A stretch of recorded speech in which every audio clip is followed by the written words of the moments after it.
Hey, what's going on, guys? Well, today's video is going to be about how much knife you really need to get the job done, as well as does size matter, which we all know the answer to that, and more specifically, the package opening tool that is on a Leatherman Wingman. All right, I've had a couple different Wingmans. This is my latest addition that randomly came in the mail in a Crate Club package. And there's a tool in here that I find extremely useful but never use. And once I talk about it here, you'll understand why. In fact, I'll explain why I don't use it, but it should be pretty obvious once I get to it. But yeah, there's a little tool in here that people find ridiculous, but I happen to like it. So I'm going against the grain here. So if you get a Leatherman Wingman, okay, and you open it up, on the pocket clip side all the way to the right, we have a little tool. And this is a dedicated package opening tool for just what it sounds like, opening packages. Really simple, right? We have a very small edge. You can see it's chisel ground. There's no tip here. All right, and it's angled. It's rounded off, and it's on about a 45-degree angle or so. And the purpose of this is to dig into your package and rip it open. So, some people find this absolutely ridiculous because this knife model already has a nice blade on it, as well as a pair of scissors, right? Why in the world would you need another instrument to open a package? Why don't you just use your knife? Well, I actually find this to be extremely useful. So, let's step back for a second and have a reality check, okay? Everyone watching this video, well, not everyone watching this video, but I would say the vast majority of people watching this video probably have some interest in knives, right? That's why you're watching the video, I'm sure. And you find the usefulness of a knife. Now, there's always going to be an exception. There are, people that are watching this video that use their knife every single day for work purposes in some kind of a trade, whether you're a carpenter or a plumber or an electrician. You could do something that's outdoorsy for a living. You could be a rancher, a farmer, whatever. There's a lot of people who actually need knives day to day, okay, in their actual business and or jobs. But other than that, a lot of you guys watching, you like knives, right? And you find the usefulness of it and you use them all the time. But sometimes we get caught up in having bigger and bigger and bigger knives, right? If you look back to our forefathers, most people had little tiny pen blades, a little inch and a half maybe, or so in their pocket. And that got most jobs done. You need something bigger, you grab something bigger. But as far as like EDC, everyday tasks, what's the number one thing? And obviously you can answer this in the comment section, but if nothing else, answer it, out loud to yourself. What's the most use your knife gets on a day-to-day basis? And I'm going to answer it for you, probably opening packages. Doesn't necessarily have to mean, something you got in the mail, although the majority of our packages do come shipped to us, which is convenient, but just stuff you buy at the store. You gotta go to the store, you gotta buy something, comes in a plastic clamshell package. What do? You grab a knife, right? And you open it. Could be cardboard, could be plastic, whatever. But we all open packages on a regular basis, right? So, do you need a machete to open your package? No. Do you need a massive cold steel espada or something to open your package? No. You don't need 6 inches of blade. You don't need 5 inches of blade, 4 inches of blade. A lot of you carry knives in the 3 to 4 inch blade range. Don't even need that. This is really all we truly need to open a package. And in the specific case of a package that you get in the mail, you may not want to damage the contents. That's why in the past I've talked about a technique where you put your finger, your pointer finger, like this, okay, to only expose a ½ inch or so. So when you puncture into your package, your finger rides against the outside of the cardboard, and as you're cutting, you're ensuring that this blade is not going deep into the package and is going to cut the contents. If you have, obviously something soft in there, it doesn't really matter what's in there. You don't want to run a blade against it. I'm pretty sure of that. Whether it's going to spill out some kind of liquid or whether it's going to scratch some kind of electronic or whatever. Okay, I highly doubt that you can, stab a knife all the way into any package that has something inside of it that you actually want and have no problem with that. So it's a good idea with any old, knife to do that. It's a nice little technique. I've always done it, all right, when opening packages. Now, more times than not, you're not actually cutting into cardboard. Usually you're just cutting through the plastic, whatever kind of packaging tape there is, that's connecting two pieces of cardboard, right? So it's even easier than cutting into cardboard. Well, this tool is specifically meant just to open packages, and it does really exceed at that job. Being chisel ground, it is very easy to sharpen. On, let's say this is a big giant stone.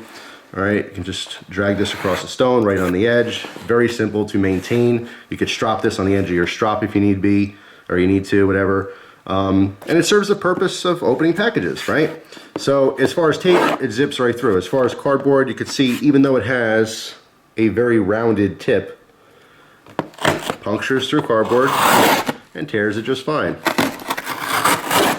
Right? Now, if you push all the way through, like right here, I was actually too far in, and I was dragging along, you know, the tool edge as opposed to the blade. Okay, so you puncture in just a little bit, and actually kind of stops for you, just like so. Once it stops naturally, you don't need a lot of pressure. In fact, you can rub the side of the tool on the edge of the box, and you get a nice clean cut. Okay, this tool is extremely functional. I don't think it's ridiculous.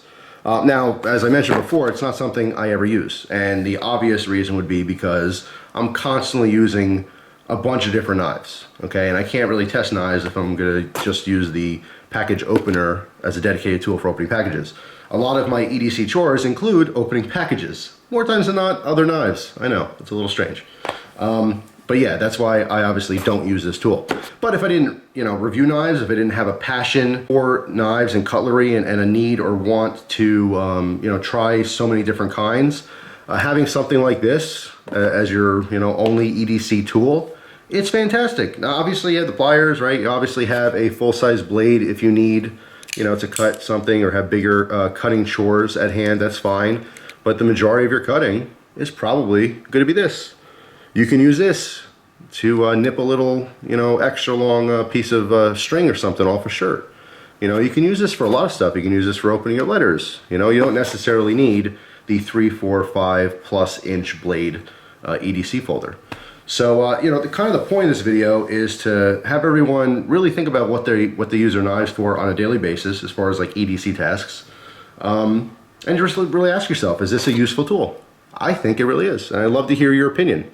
Is this dumb? I mean, a lot of people I've read in the forums over the years, well, ever since the you know, Wingman came out, you know, a lot of people don't like it. They're like, oh, it's so stupid, it's a waste of a tool, they could have put something else there that's useful. I think that's a very useful, dedicated tool that actually exceeds at its job. Sure, you can use a knife blade to open your package, but look, I'm very careful with my knives, but I admittedly, you know, have cut into contents of packages before just because I was a little careless, you know, just grab my regular blade and just kind of dug in. That's it. I mean, like I said, I'll do this most of the time, but I'm not always thinking about that. Sometimes I might just dip in and go to cut, and look, I'm, you know, 1/2 inch, 3/4 of an inch, whatever it is, down into the package. I can't tell you how many times I've cut different notes from you guys. So anyway, the point of the video is kind of just to think outside the box and really consider what your needs are in knives. Oftentimes people will send me messages and they say, I'm looking at this knife or this knife, and the first thing I usually ask is, well, what are you doing with it? What are you doing on a regular basis as far as cutting chores? What are your needs in a cutting tool? And when people start answering those questions, I'll suggest certain things, and they'll say, well, I want something bigger, I want something, and I'll ask them why. And sometimes they'll say, well, you know, I want to be able to defend myself if need be. Then, okay, fine. Obviously, the bigger the better. The biggest you can legally have is probably going to be the better. You know, but in most cases, people don't even bring that up as an option. They're just thinking, yeah, I need, you know, 3-4 inch blade. And I really do ask that question. I'm like, well, why? What do you need a 3-inch blade for? What do you need a 4-inch blade for? What are you doing that you need that extra large blade? And in some cases, I've talked people into just carrying a little, you know, Swiss Army knife or something. It's all they really need. You know, generally speaking, you want to carry the least amount of weight as you possibly can. I know, you know, looking at my EDC videos, it doesn't seem like I care much about weight because I personally don't. I always carry a bunch of crap. But for someone who doesn't normally carry knives and they have an interest, they find my videos and they'll send messages about it, I'm not going to suggest, you know, a 7-8 ounce knife that they're not going to end up carrying. Just like the gun thing, you know, you start carrying big heavy guns, all of a sudden you start leaving them home. You don't carry them every day.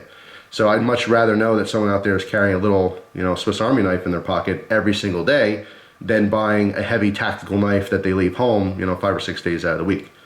So, you know, it's just kind of a thought-provoking video, but also more specifically touching upon the package opening tool in the Leatherman Wingman. I give that a huge thumbs up, and props to Leatherman for adding that. As you see here, and as I've explained, I find it to be a very purposeful tool. and also very easy to maintain. So yeah, I mean, and if nothing else, if you don't use that tool ever and you happen to carry a wingman, it's nice to know that if your main blade ever gets dull, which if you commit the cardinal sin of carrying a dull knife, and in a pinch you really do need a sharp blade, at least you know you have about 1/4 inch of chisel ground edge at your disposal there. So that's it. Let me know your thoughts down in the comments. Thanks for watching. Hope you guys have an awesome day, and I'll see you soon. Take care.